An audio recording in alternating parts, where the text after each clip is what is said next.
La democracia que se inaugura en Venezuela en 1958, agarra ya pleno camino a partir de 1959, va a inaugurar varias cosas que en América Latina no se van a hacer comunes hasta la década de 1980.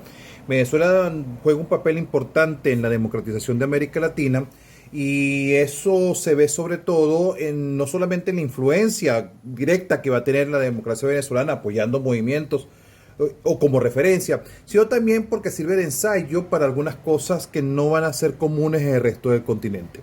En 1962 ocurre un hecho de trascendental importancia para la historia venezolana y para la historia latinoamericana.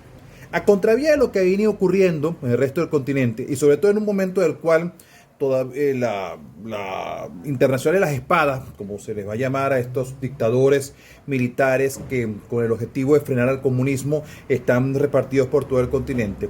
En medio, a contravía de esto, Venezuela no solamente va a una democracia, sino que por primera vez, y si no es por primera vez, en todo caso es la primera democracia moderna que lo hace, logra que se extradite al dictador, al último dictador que se había derrocado para dar paso a la democracia, lo sienta en el banquillo de los acusados, les hace un juicio notablemente despolitizado, notablemente limpio, no hay dudas, salvo algunos grupos muy militantes, muy radicales, no hay duda en cuanto la honestidad y la transparencia de ese juicio, y lo mete preso. Ese juicio a Marcos Pérez Jiménez. A veces pasa desapercibido aquello, pero mucho antes de lo que va a ocurrir en Argentina por los dictadores de la década del 70 y de los 80, mucho antes de aquel monumental juicio a Ríos Montt, por ejemplo, de Guatemala, mucho antes de los juicios que se le hicieron a otros dictadores en América Latina, mucho antes del carcelazo que sufre Pinochet en Inglaterra, que eso es distinto, a Marcos Pérez Jiménez se le mete preso. Esto no había pasado así. Normalmente los dictadores tenían una de dos. O terminaban su gobierno y después se iban a un exilio dorado en franca impunidad, o habían sido juzgados de forma sumaria, confiscados sus bienes, fusilados, hecho cualquier otra cosa, por una revolución y otro dictador que es igual o peor que ellos, dentro de su propia lógica. Es decir, no habían sido objetos de la justicia, sino en todo caso de la venganza y la retaliación política. Lo de Pérez Jiménez es distinto. Establece una democracia en Venezuela, una democracia que logra tramontar para el año 62 sus primeros 4 años en medio de enormes tormentas, de enormes turbulencias y conspiraciones importantes de derecha y de izquierda. Ese año 62, cuando Pérez Jiménez es enviado a Venezuela, en el 61 se acepta la extradición, 62 lo apresan las autoridades norteamericanas, lo montan en un avión, lo entregan a las autoridades venezolanas.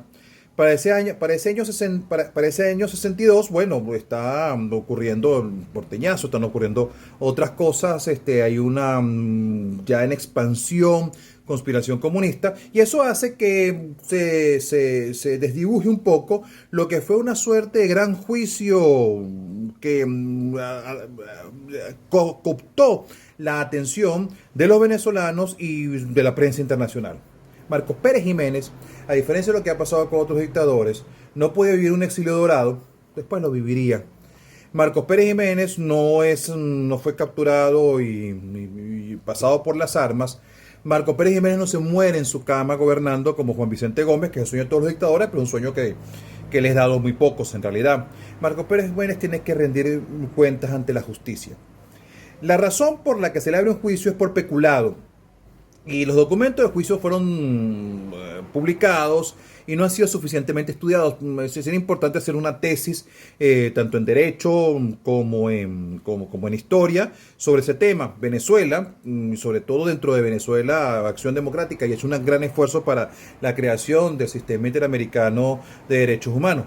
Tiene como uno de sus primeras figuras, su primer presidente, nada menos que a Rómulo Gallegos.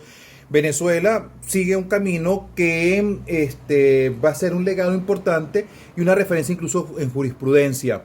No se le persigue a Pérez Jiménez por una retaliación política.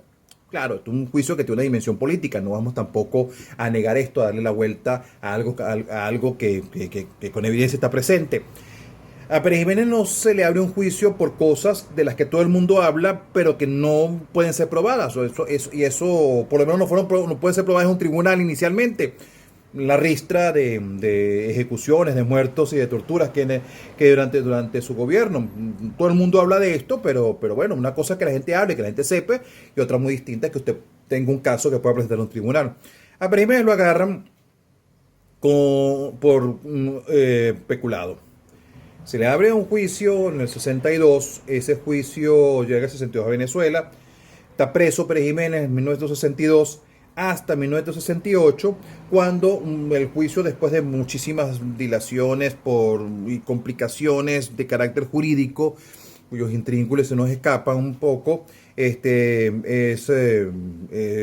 dictaminado, es encontrado culpable y se le condena a algo así como 5 años, pero como yo había cumplido la condena mientras estaba en prisión preventiva. Esto es interesante, tiene asesoría legal, tiene una prisión que le respeta toda su integridad, sus condiciones, un hombre que recibe gente, es un hombre bueno, que tiene todos los beneficios, llegando al extremo de que se le hace una condena que ya había cumplido mientras estaba en prisión preventiva, y se le deja ir. Pérez Jiménez se va en el año 68 de Venezuela, para no volver más nunca. Pero como colofón a todo esto, vamos a encontrar con Pérez Jiménez otra cosa en la que Venezuela es más o menos una precursora. No solamente que siente un dictador en los banquillos, antes de que eso ocurriera en los años 80. Pérez Jiménez está en unos primeros dictadores, algo que pues vamos a ver, por ejemplo, en Bolivia, de forma importante.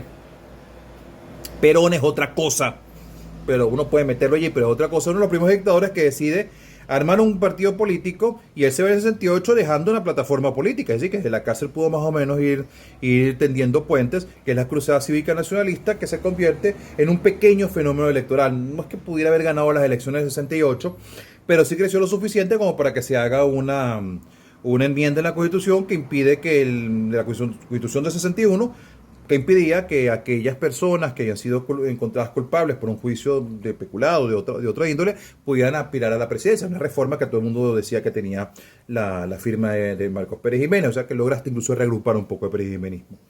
Esto es importante porque es un legado de la democracia venezolana. Es la primera que, en vez de buscar venganza, buscó justicia, tuvo la capacidad, la musculatura, el suficiente respeto, la suficiente diplomacia.